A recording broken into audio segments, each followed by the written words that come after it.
자, 증여재산의 처분과 유류분 가액 산정 사건입니다. 증여재산이 증여를 했어요. 누구에게? 타인에게. 그런데 이게 상속이 개시되기 전에 증여재산 자체가 타인에게 처분되었습니다.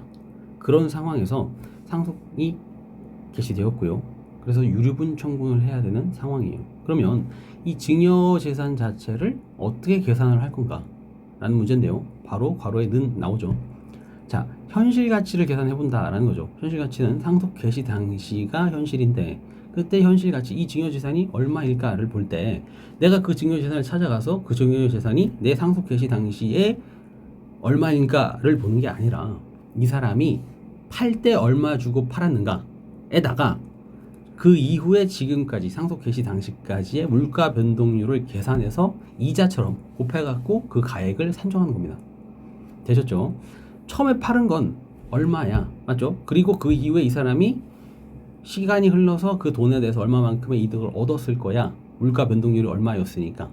그 정도 해서 만약에 500만 원을 받았어요. 근데 대략 10년 전에 500만 원은 지금 물가 변동률 대략 생각해 보니까 700만 원과 비슷해. 그럼 700만 원으로 계산을 한다는 거죠. 하지만 그 땅이 만약에 지금 1억이 되었다고 하더라도 1억을 기준으로 한 게 아니라 이 사람이 실제 팔 때 받은 돈 500만 원 기준으로 물가가 상속 개시 당시까지 얼마나 올랐느냐 그거를 곱해서 물가 상승률을 곱해서 바로 금액으로 계산한다라는 겁니다. 그러니까 700만 원이지 1억이 기준이 아니다라는 거죠. 됐죠? 약간 극단적으로 해야지 기억이 날 것 같아요. 자, 그래서 현재 그 토지의 가액이 아니라 팔았을 때의 금액, 처분 금액에다가 물가 변동률을 반영한 현실 가치를 반영해서 상속 개시를 한 때까지 반영을 해서 유류분 산정의 재산을 기초로 한다라는 겁니다. 자, 파란색 보시죠. 상속 개시 전에 처분했습니다. 또는 수용도 마찬가지죠. 민법 1113조 제1항이 나와요. 따라 유류분을 산정함에 있어 그 증여재산의 가액은요. 자, 보시죠. 현실 가치인 처분 당시의 가액을 기준으로 상속 개시까지의 물가 변동률 반영하는 방법으로 산정하면 된다라는 겁니다. 되셨죠? 자, 그래서 1113조 1항 한번 읽어보시죠. 자, 보면요. 구체적인 가액 산정 방법에 대해서는요, 규정이 없어요. 그러니까 법원이 잘 하면 돼요. 됐죠? 법원의 해석에 맡겨져 있다.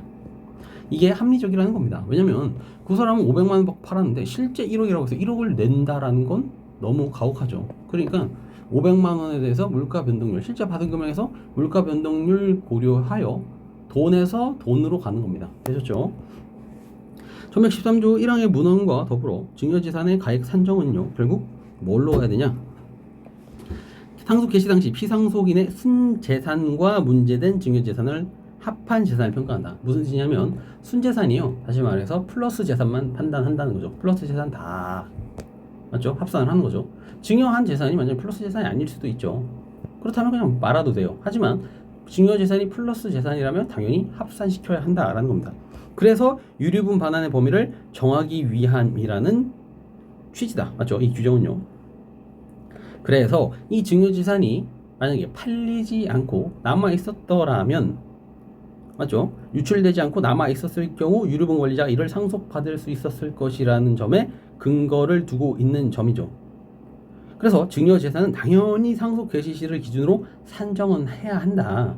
하지만 증여재산이 이미 그 사람이 갖고 있으면 상속 개시 시의 가액으로 평가할 수 있겠죠. 근데 갖고 있지 않고 이미 그 전에 팔아버렸더라면 당연히 어떻게 하는 게 맞죠?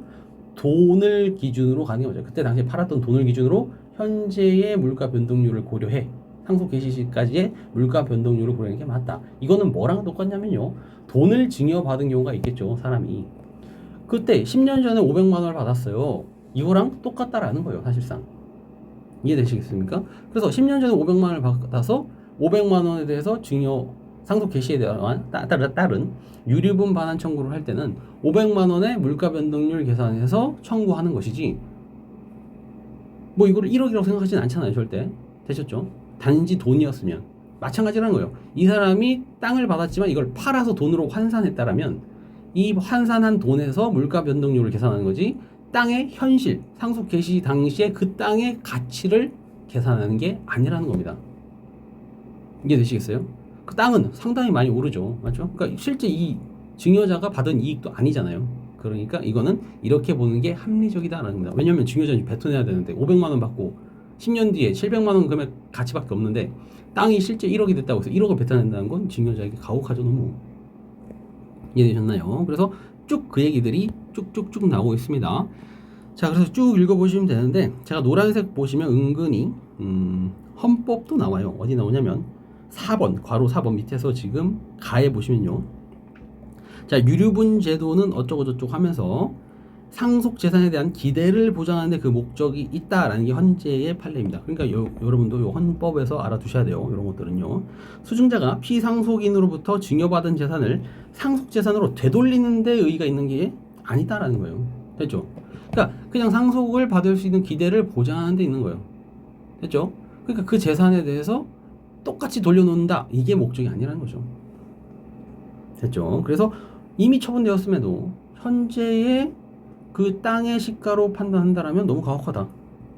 그래서 원물로 돌린다라는 목적이 되는 거지, 이거는 실제 유류분 반환 청구권의 목적이 아니다라는 거죠. 되셨죠? 원물을 보장하는 게 아니다. 되셨습니까? 그게 또 논거 중에 하나예요.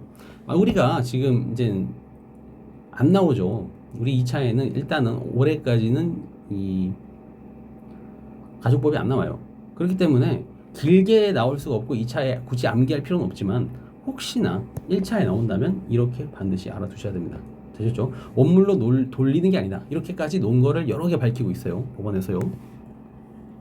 됐죠? 그래서 교환 가치로, 당시 교환 가치에다가 물가 변동률을 생각해서 청구하는 거지, 원물로 돌렸을 때 가격으로 가는 게 아니다. 되셨죠? 헌재의 결정례까지 논고로 넣으면서 이렇게 근거를 밝히고 있습니다. 한번 보시죠. 자, 수증자가 재산을 처분한 후에 또는 그래서 그 상속 개시 사이에 그 땅이 올랐거나 내렸거나 하는 건 결국 우연한 사정이죠. 됐죠? 그럼에도 이 수증자에게 이걸 다 부담하라고 한다는 건 너무 가혹하지 않냐. 그래서 상속인간 형평을 위하여 마련된 유류분 제도의 입법 취지에도 부합하지 않다.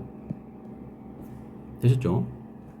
자, 마찬가지입니다. 다 똑같아요. 계속 그 얘기를 하고 있죠. 그래서 요 정도만 보시면 될 것 같고요. 그냥 읽어보시면 다 똑같은 얘기고요. 결론 확실히 알아두시는 게 좋을 것 같습니다. 혹시나 유류분 나온다면 여기서 한 두세 지문해서 나올 수도 있고요. 통으로 나올 수도 있으니까 절대적으로 외우셔야 한다라는 말씀 드립니다. 여기까지 할게요.